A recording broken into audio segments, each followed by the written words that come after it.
Derek and Molly are taking questions. Okay, keep going. So there, we'll begin again. The first part I think you already got. So I think there's some wonderful things coming up. And then there's a song, and it's on my Facebook page at this point in time that you can look at. And it's an Australian woman. That song is an amazing thing, and it helps rewire the brain. And it's a positive affirmation all the time. So that's important to you. So let's start with the virus again. I made a couple little notes to help me today.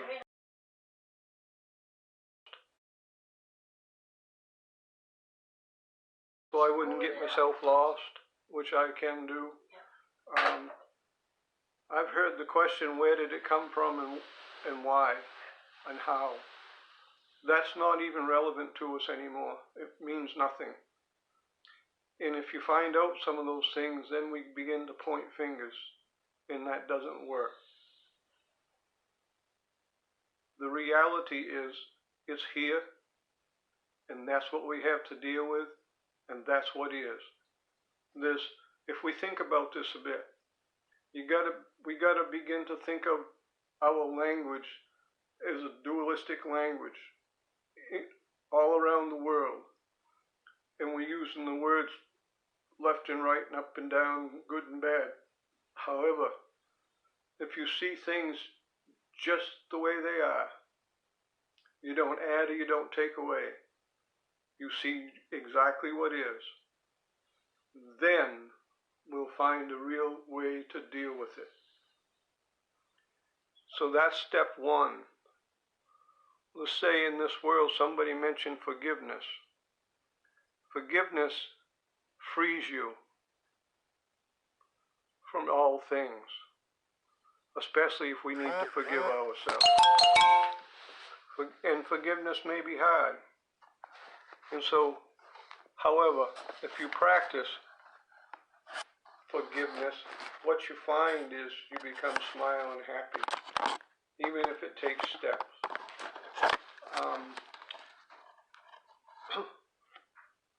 Let's say, why is it here? There is, I think, a purpose in this whole thing. And if you look environmentally at this point, things are really changing fast on Mother Earth. Things are clearing and getting greener. The other things that have happened is that people are home. They're creating family again. They're out with their kids. Kind of like you build a family all over. And it slows us way down. The reality is the world has been moving way too fast. And this is basically a stop. It says stop. It is important. And if we don't stop, this is minor to what you will find. And the stop is important because there are so many things you can do. And if I'll make a note, at the end I'll give you a bunch of things we can start. And then we're going to put a lot of posts on the Facebook page that help people find things to do with themselves, with their kids, whether you have a really small yard or a great big yard. So those are the things you can do. Then I thought about unity and community. Unity is interesting because unity is the one. That's the creator.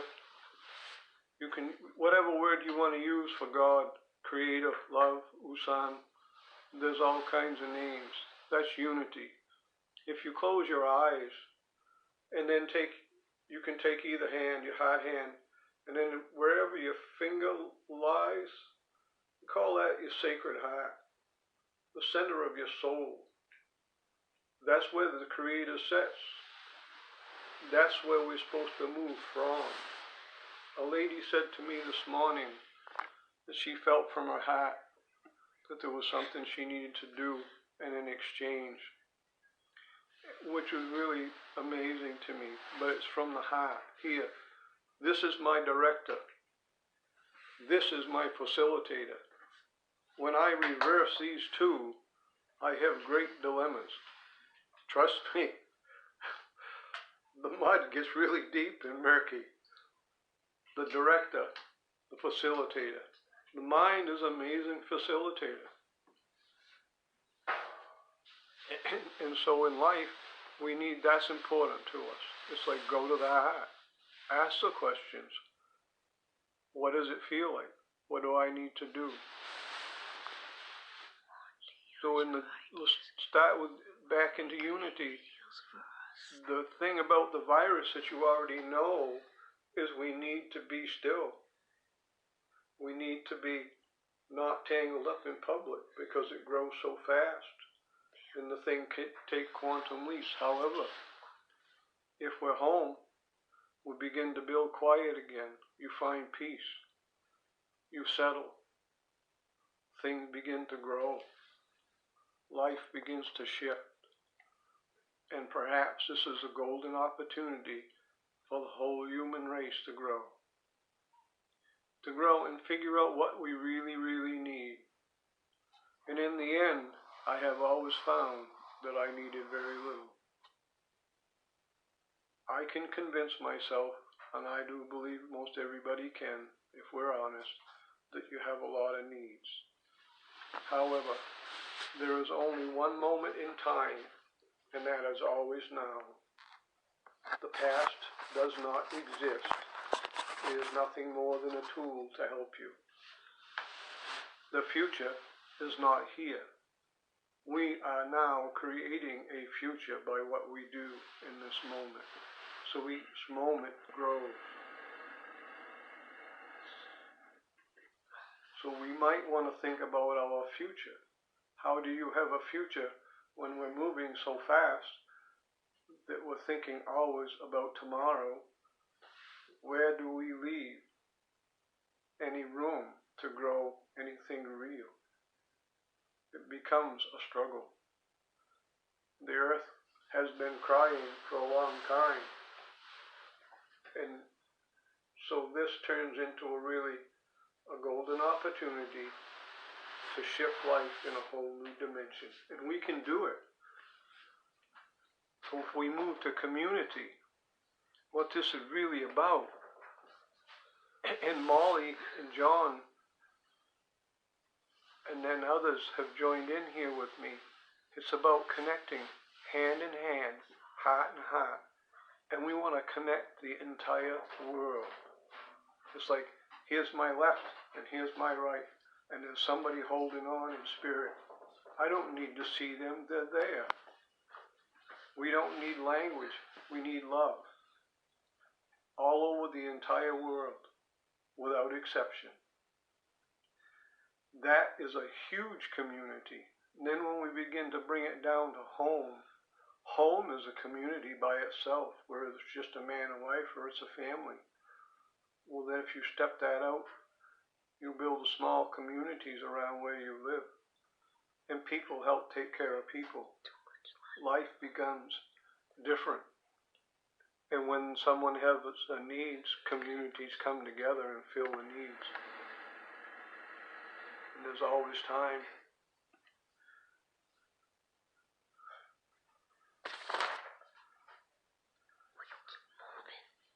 Well, I gotta move.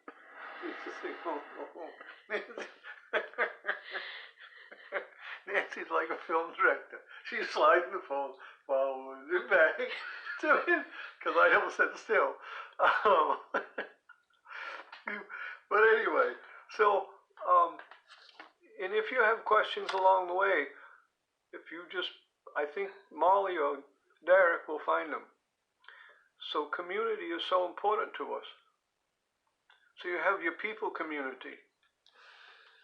In our world, we have the earth community. You have the earth.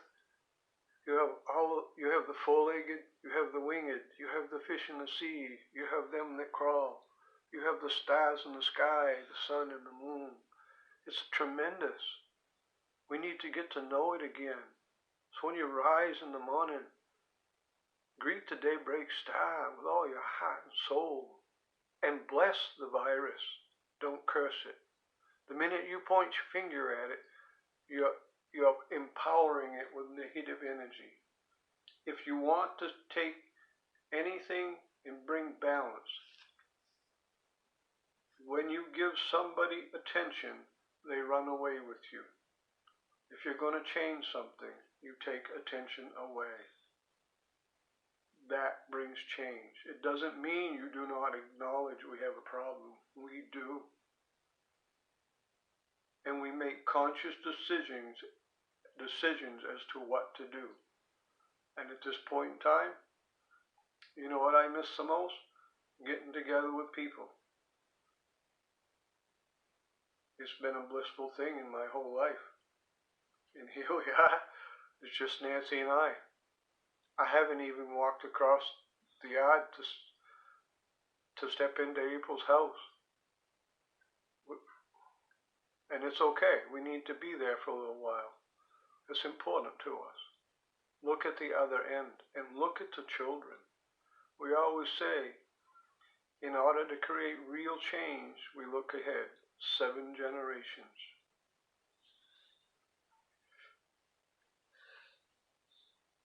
And by doing that, in community, you begin to look at the circle of life you live. If you do that, you start looking at the seasons. There are seasons that have growth, and there are seasons that are quiet. And you start going in the season, the spring, the summer, and the fall. And some places don't have real season, but they still have a circle of life to live, which is really different for you and us. And then going slow does not mean you are not efficient. I heard something a while ago, and I don't know that I will get this exactly right. But John Galla knows, and so does Edith, because she's the one that said it. I do think, and if I am wrong, please correct me.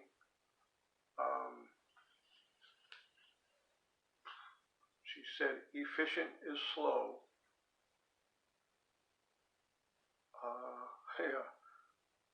Efficient is fast, and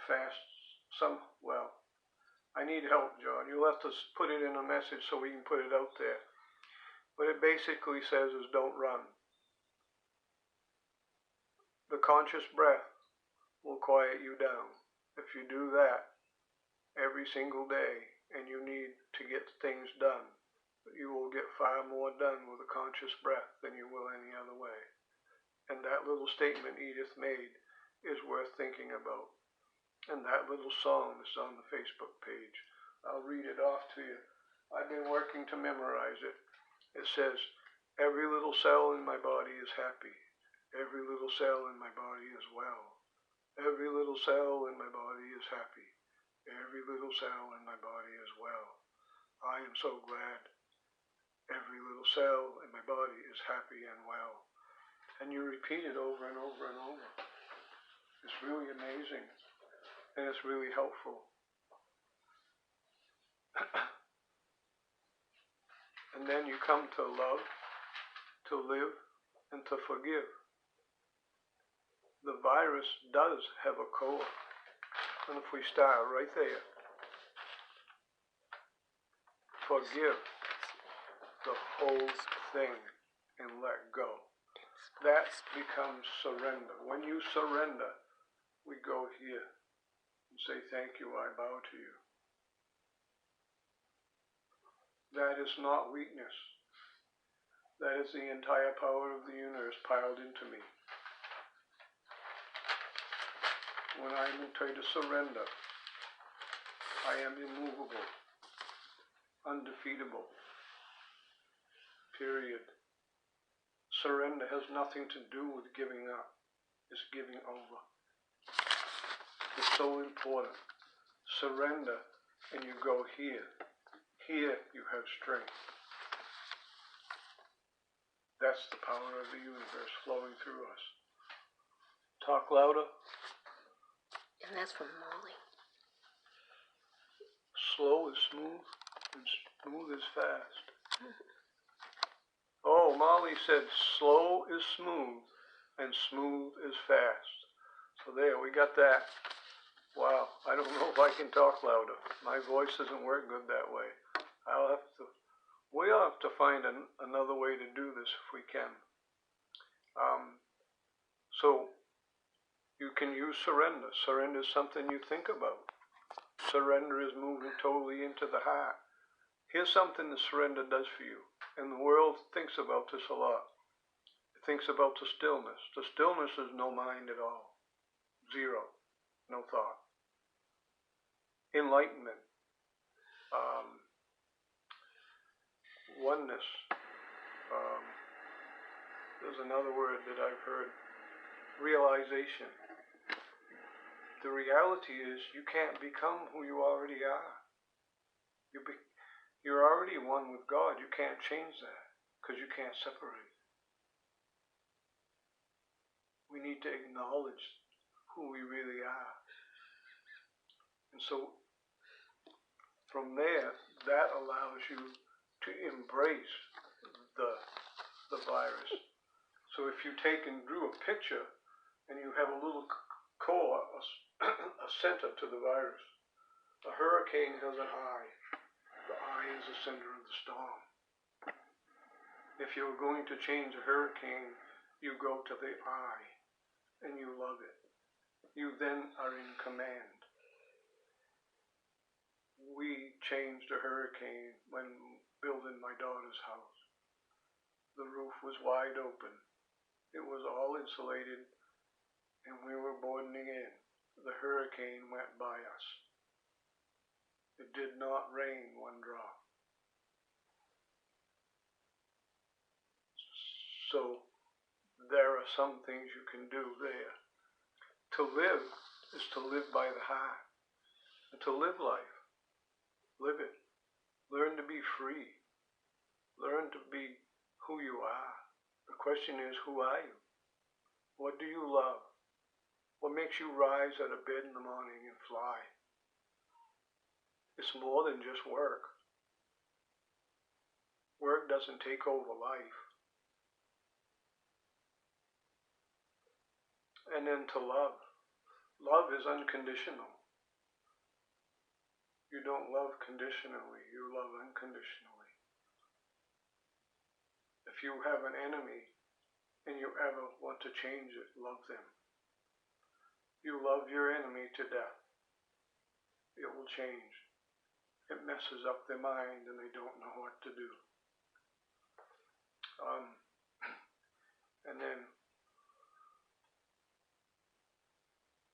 So then we had a question about what can we do at home to build family. We can have games.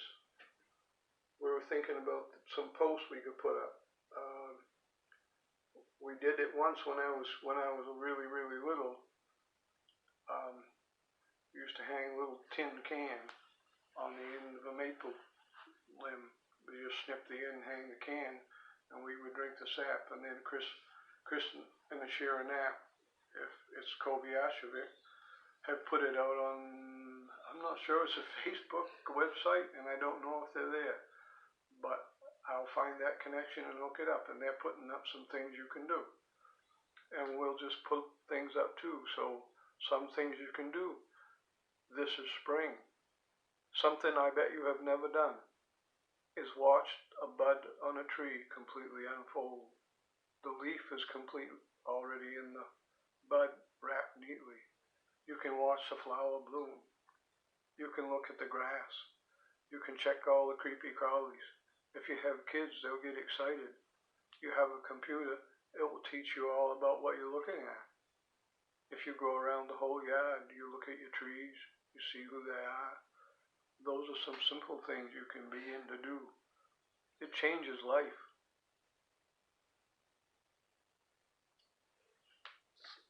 That's the beginning. And then learn to communicate again. Ask questions. and talk to one another. Express your feelings. Say how you feel. They're important to you. And somehow the great mystery came into me. And somehow or other, well, I suppose this virus is some sort of a mystery. Games. Oh, Nancy wrote games. Games are important. We'll go back to the mystery. Kick the can. We had crazy things happening when I was a kid. We'd take a tin can outside and kick it around. If there was 2 or 3 of us, we'd have a game about kick the can. We only had one can and only one person could kick it at a time. If you lost the can, somebody else had it. You had to go get it back. We could play hours on silly little games like that, and we could go for walks. And when you go for walks, study the birds, study the creature people, listen to the songs, listen to their vibrations, and listen to the wind, and listen to the changes in the wind and its directions. Watch the sky, and get to learn the clouds. And you'll begin to know when the weather's shifting before the weatherman. You'll end up being your own weatherman, and you'll find all kinds of games. And then if we go back to the mystery, some things are meant to stay a mystery. The mind will never figure out the entire universe. It wasn't meant to be. The heart already knows. You will know what you need to know that you can apply and use in this world today. The rest isn't going to do us any good.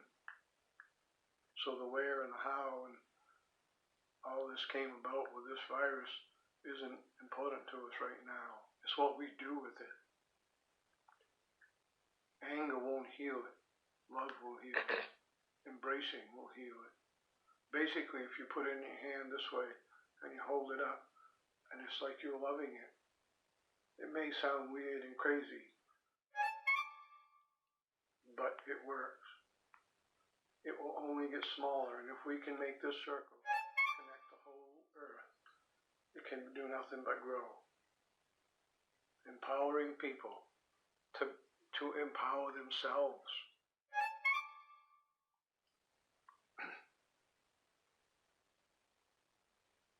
And then the tree. Oh, and this was a good example I have found, and it would belong up top a little ways. It's about a tree, and it applies really well to the society. If you see your hips of your body, and those become the roots of your tree, we are likened to a tree. So your roots go wide and far, and your taproot goes really deep, and you have a strong tree, and then the trunk starts to grow. The two grow together. As the root grows, the trunk grows, and the root grows, and the trunk grows. However, in this society's life, it has been growing so fast that the root couldn't keep up. What you have now is a tree with a broken top and not enough root to support the tree. You might hear some people say, it's like pruning an apple tree. Cut the top right off and give it some time to grow the root.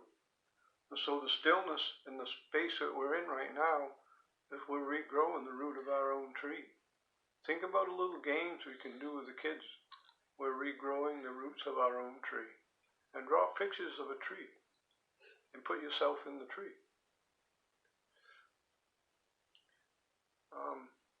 So that, let me see.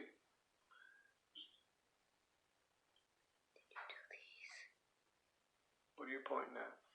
These questions are Derek's. Huh? These 2 questions here. Here's a couple questions that came up.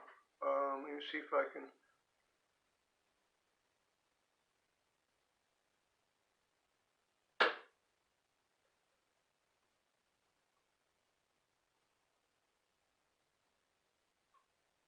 How do we see God?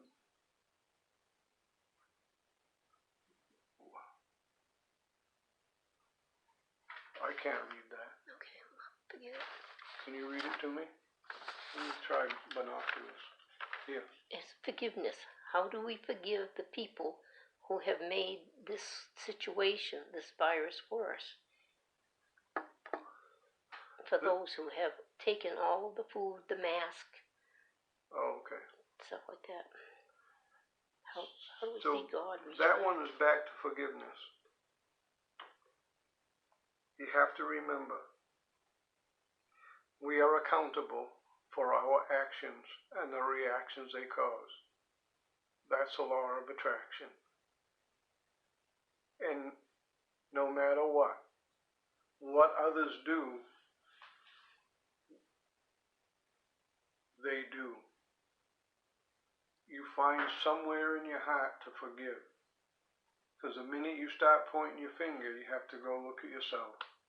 This is what's happening. You see one finger pointed at the eye of the camera, and I got 3 pointed back at me. I learned that from Grandma Twyla. This is a much better way to go about it. If some people take way more than they need, that's their problem, not mine. You know what the reality is? I have enough. And more than likely the rest of us do. And if you know someone that don't, find a way to get them help. So forgiveness is so important to us. And it is not always so easy. But if you really look at it, and you'll figure out what's going on in your own mind, you can begin to let go. Try it. The bigger this gets, the harder it becomes. And yet we don't have to let it get big. Is there another question? No? More of a statement. Huh? It's more of a statement. Oh, okay.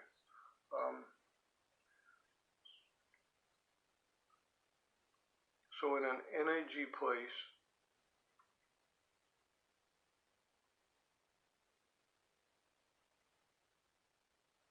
let's see, all time in life is right now. There's no other time but this present moment. Beyond that, it makes no difference at all.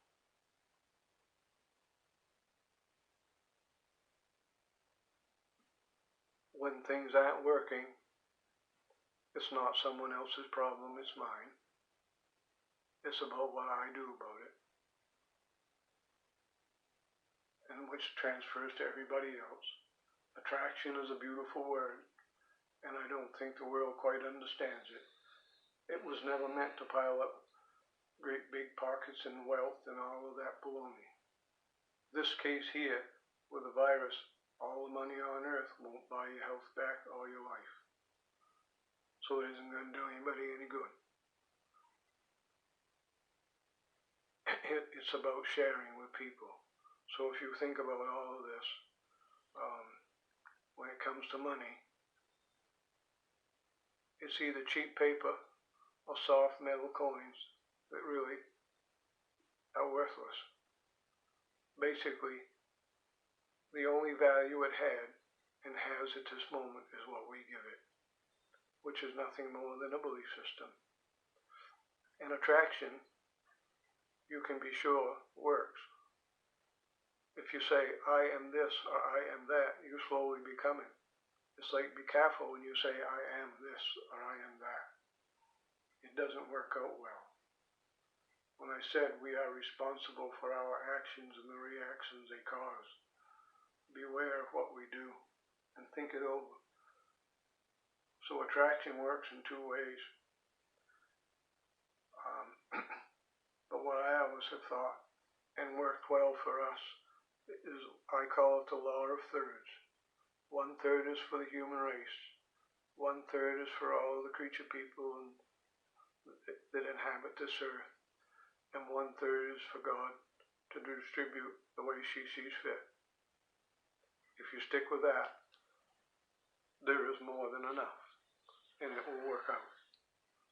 And in this case, maybe we're learning to be a major world community. And we're going to start right here at home and build little communities all over. Circles touching circles touching circles. And with this this phone thing, we can do a lot. So that, I don't know where else to go. If there's any questions coming up, you get them and we'll go to answer them. But at the moment, I'd like to try a short meditation with you. And I hope everybody can hear me.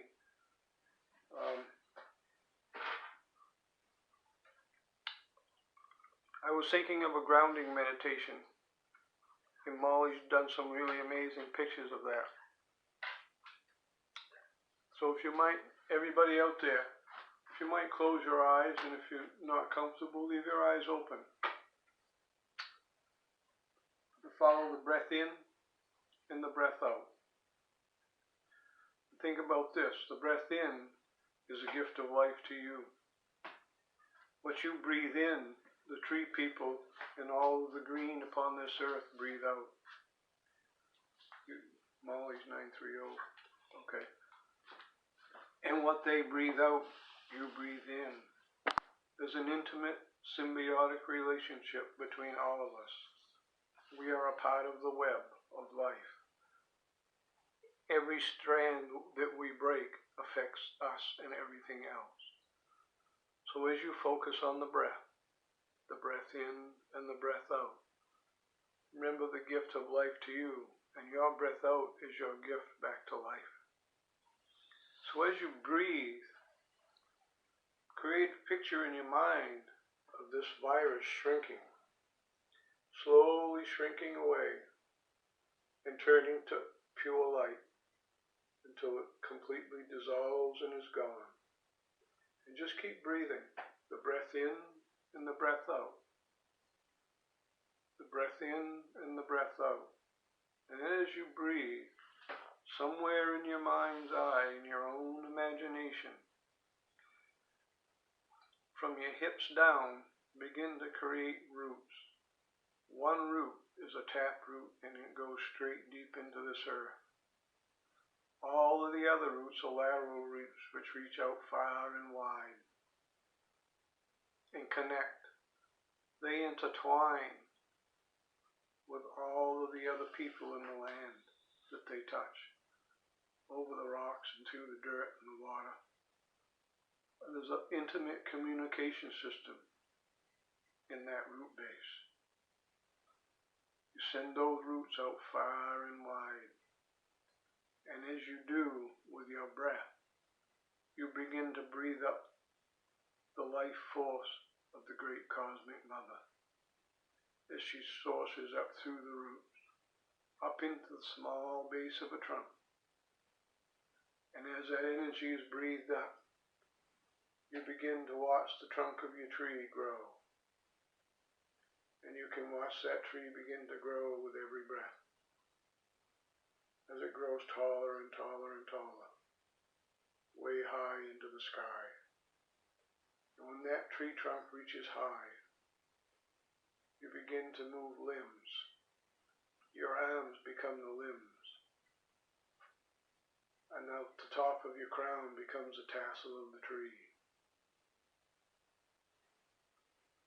And as you become whole, you're deeply rooted and deeply grounded, wholly into this earth, breathing out the source of all that energy, the life force of the mother. And you reach into the heavens and connect to the Father, the One. And through that meditation, you connect to the One and the All. You're breathing it all in and letting it all go. And just continue that. When every breath in, when a thought enters, let it drift away on a breath in the wind. And just continue that now for a few moments.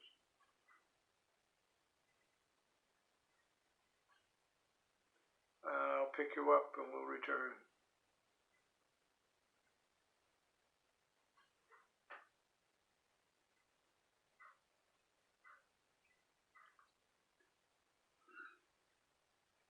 I can't talk louder. I'm going to lose my voice. We're going to find another way. People said it was okay.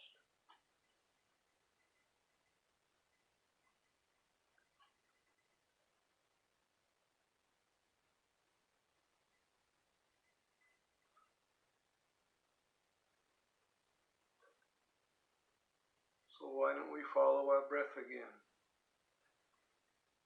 The breath in and the breath out. Back into the present moment.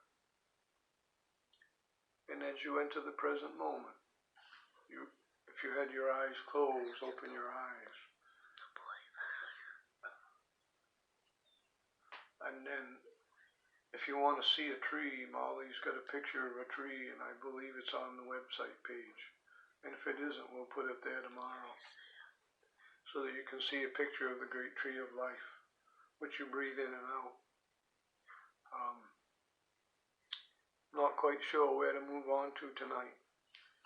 I didn't want to put tons of energy into the virus. I think it already has enough. And I think we all know what we need to do. And as much as we don't want to, and as much as we can convince ourselves we ought to go out into the public, that's the very thing we need to not do.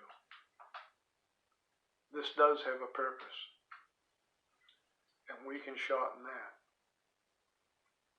by coming together.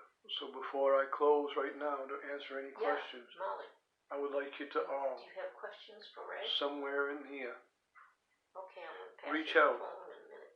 and take the hand of another in spirit and just keep connecting hand in hand and heart in heart. And once you do, you take your hands. I have a hand here and a hand there. You reach straight up this way and you hold everybody together as big as that circle can get. And we just want to grow it till it covers the whole world. And when you look up, you smile in peace and say, I love you all, intimately, in deep peace, Old Turtle, Ray. Questions? Hello. How you doing? I hope it was all right. So did we have any questions we want to dig into? Or? No, I'm up for them. We might as well answer them now.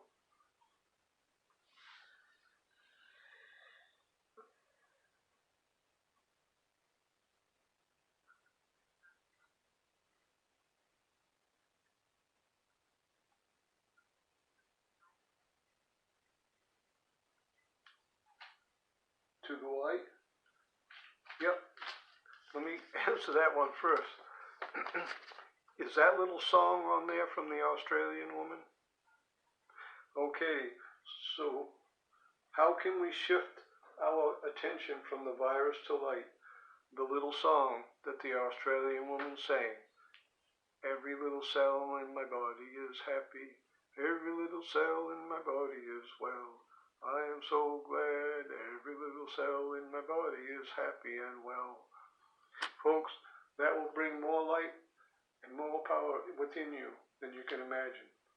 So listen, I'll tell you what, I do it every day. Join me. Thank you. Got another one, Molly? Grace?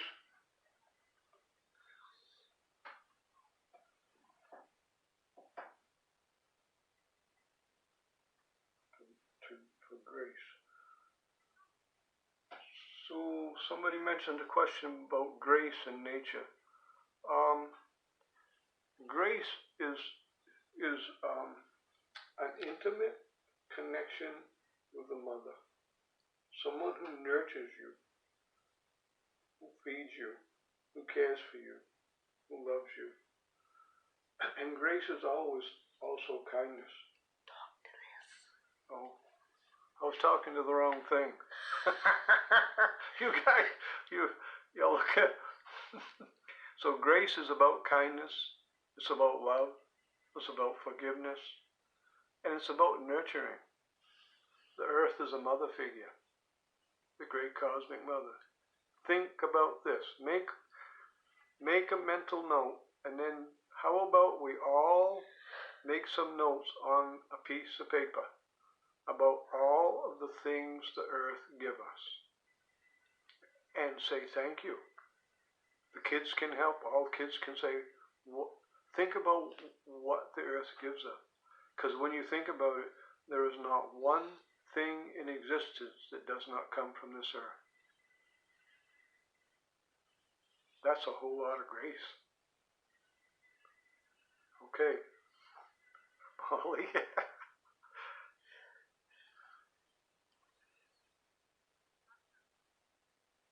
You.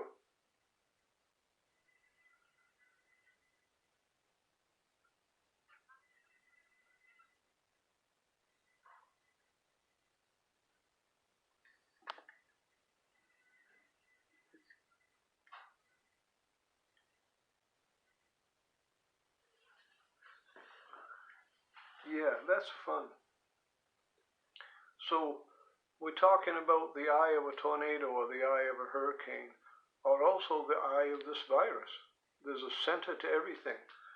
Um, there's a center to a person. And when you, let's suppose that we look at a person that creates a disturbance. If it creates fear and frustration in you, then you add to the disturbance. The virus creates a bunch of things at this point, anxiety and fear, and I understand. However, the more attention I put into it, the bigger it grows. This is where I need to quiet myself and go into the breath. The breath is really powerful. And when you do the breath, in this case, you really breathe it strong. You breathe the breath in. When you breathe it out through your mouth, in through your nose. And you continue that. What you'll do is you'll let go of all anxiety. And then you that has empowered you. That's when you are in command of the eye of the storm, of the eye of the virus.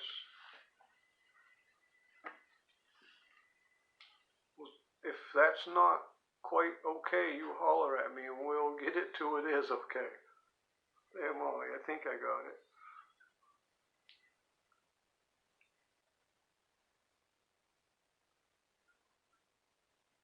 Yep, sure enough.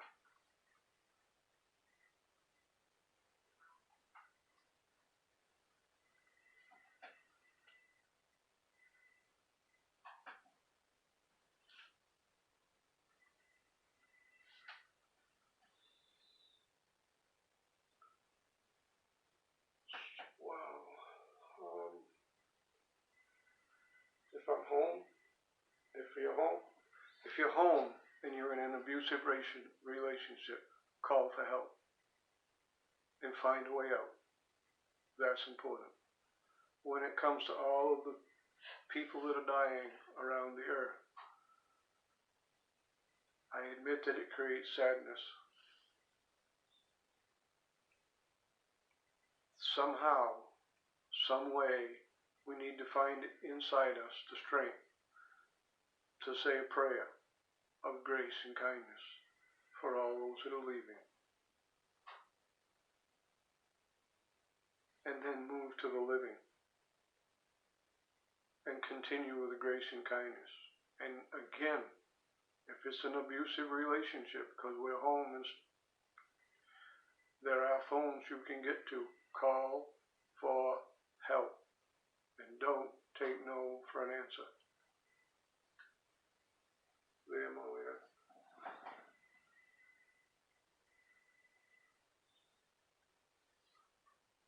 Okay. Okay, so I'm going to tell them we'll be at noon Sunday. Okay, folks, so now we'll be back on noon Sunday, this coming Sunday. And then we'll stay at noon on Sunday through this whole thing, and we'll see if we can get a little better at this. Eastern Standard Time. Eastern Standard Time. Eastern. Oh, yeah. Nancy said Eastern Standard Time. Yeah. Thank you. So thank you all for joining me. And I apologize for any roughness in this. You're looking at a dinosaur that's still in an eggshell. And he's growing. So thank everybody. Aho. I'll see you again.